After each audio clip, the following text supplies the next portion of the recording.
अब यो आज चाहिँ यो यसको आसन बोर्ड मौरीको आधुनिक घरको आसन बोर्ड बनाउन लागिरहेको छु। यस हाम्रो लागि त्यसको लागि चाहिँ यो दुई खालको काठ आवश्यकता पर्छ। एउटा छोटो एउटा साइड चौडाइपट्टिको भने यो चाहिँ लम्बाइपट्टिको। अब यसलाई चाहिँ हामी राउटर हानेर यो बिचमा खाँच खोल्छौँ। त्यसको लागि यो राउटर मैले ठिक्क पारेको छु। यसमा बिट चाहिँ मैले 1 इन्चको लगाएको छु।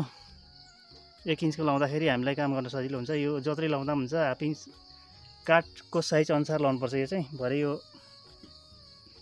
यसमा छिराउँदै गर्दाखेरि सजिलो हुन्छ। काठ ठुलो छ भने अब त्यही अनुसार छिराउनु चाहिँ सजिलो हुन्छ। त्यही भएर मैले यसलाई चाहिँ प्रयोग गरेको छु। अब यो हान्नको लागि चाहिँ मैले यो यसरी काँटीले अडाएको छु। काँटी यसरी हानेर यसरी अडाउने। अब यसरी हान्दाखेरि पेलिन्छ नि त, त्यही भएको हुनाले चाहिँ यसलाई काँटीले अडाएर अन्य बिचमा। अब यो बिचमा साइज मिलाउनु पर्छ। त्यसको लागि म यो राउटरलाई यसरी तलमाथि गर्छु। गरेर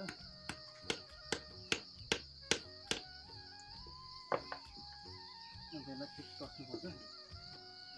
त्यसलाई फिक्स कस्दा चाहिँ अब सबै एउटै साइजमा आउँछ नि त। त्यसो हुँदै गर्दाखेरि यसलाई मजाले कस्नुपर्छ।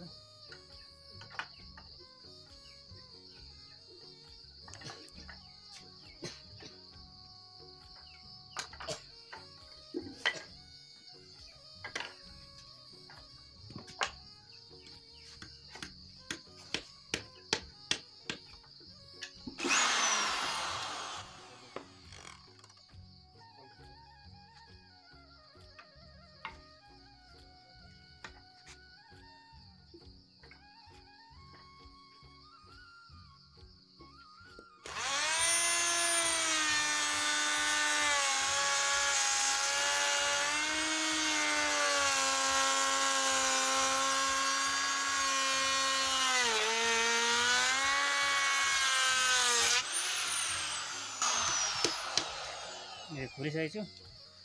यो 1 इन्चको हो र मलाई अब भरे यो काठहरू छिराउनु सजिलो हुन्छ नि त। ठुलो अब काठ मिलेको छैन, त्यही हुनाले यो ठुलो साइजको काठ छ। त्यसो हुँदै गर्दाखेरि चाहिँ मैले यो 1 इन्चको खोलेको छु। यो चौडाइपट्टिको हो।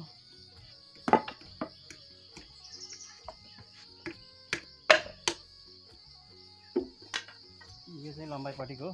अलिक लामो हुन्छ यो।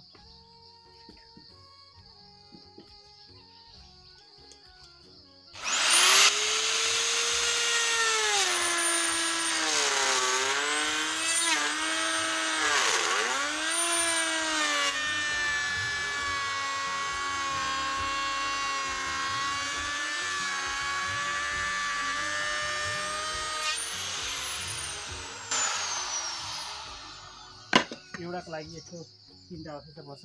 अब पछाडिको यो साइडको 2टा।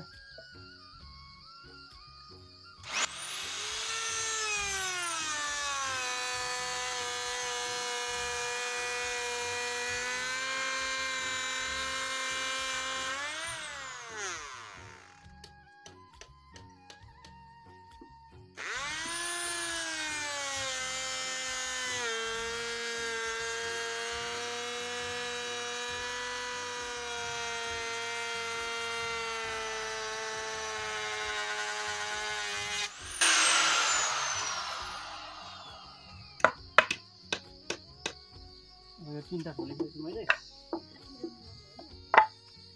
यो 3टा खोलिरहँदाखेरि यो यसरी यो एउटै साइजमा हुन्छ। यसो हुँदै गर्दाखेरि भरे हामीलाई काठ लाउनु पनि सजिलो हुन्छ। यसरी बनाउनु, यसरी अब यो यसरी जान्छ नि त। यो दुईटा साइडमा र माथिबाट जाँदै गर्दाखेरि एक साइडको भयो।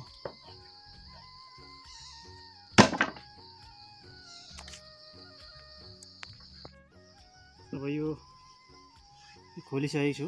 यो खोलिसके पछाडि अब यो यही साइजमा चाहिँ काट्नुपर्छ र यही उचाइमा काट्नुपर्छ। यो सबै एउटै साइज छ नि त यो यिनीहरू। त्यही हुनाले अब यो 2.5 इन्च भन्दा अलिकति बढी छ साइजमा सबै काठहरू, त्यही हुनाले अब त्यसको लागि म यो यसरी सेट गर्छु।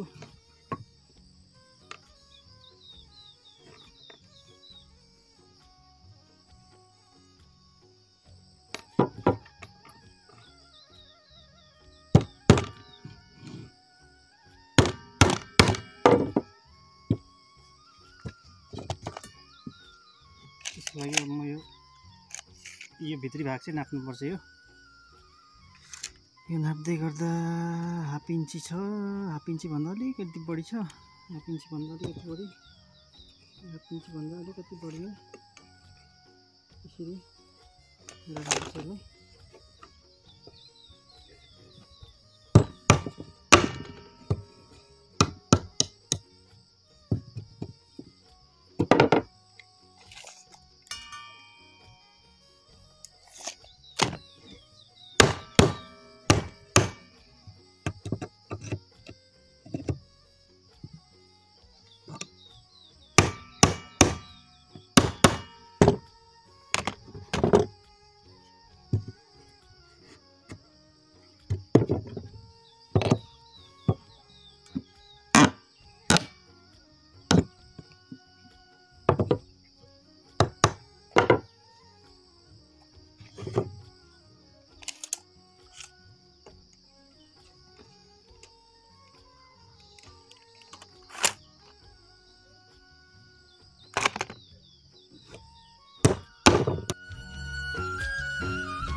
अब यो आसन बोर्डको लागि मैले चाहिँ यसरी परबाट झिरा लिएर यसरी जोड्दैछु र यो आसन बोर्ड चाहिँ दुई तरिकाले बनाउन सकिन्छ।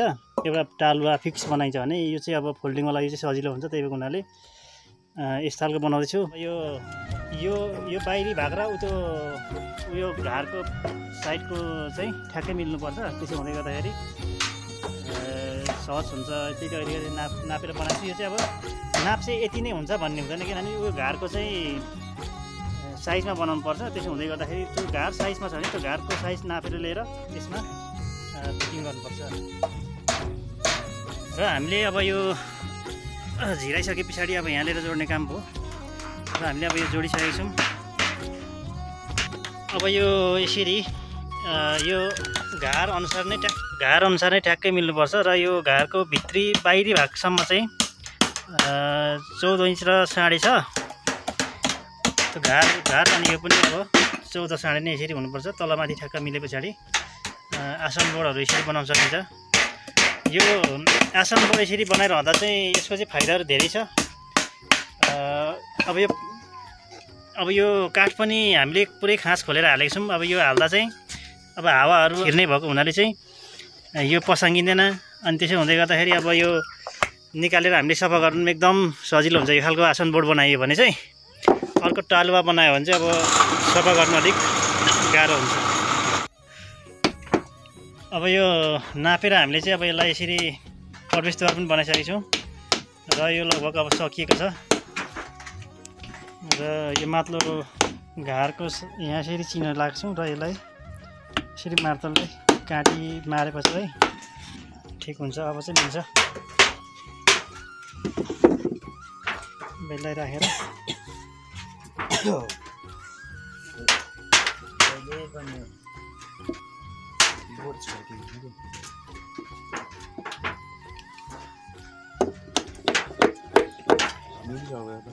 अब यो यसरी प्रवेशद्वार पनि राखिसकेको छ र अब यसलाई यति भएपछि अब यो आसन बोर्ड हामीले बनाइसकेको छौँ।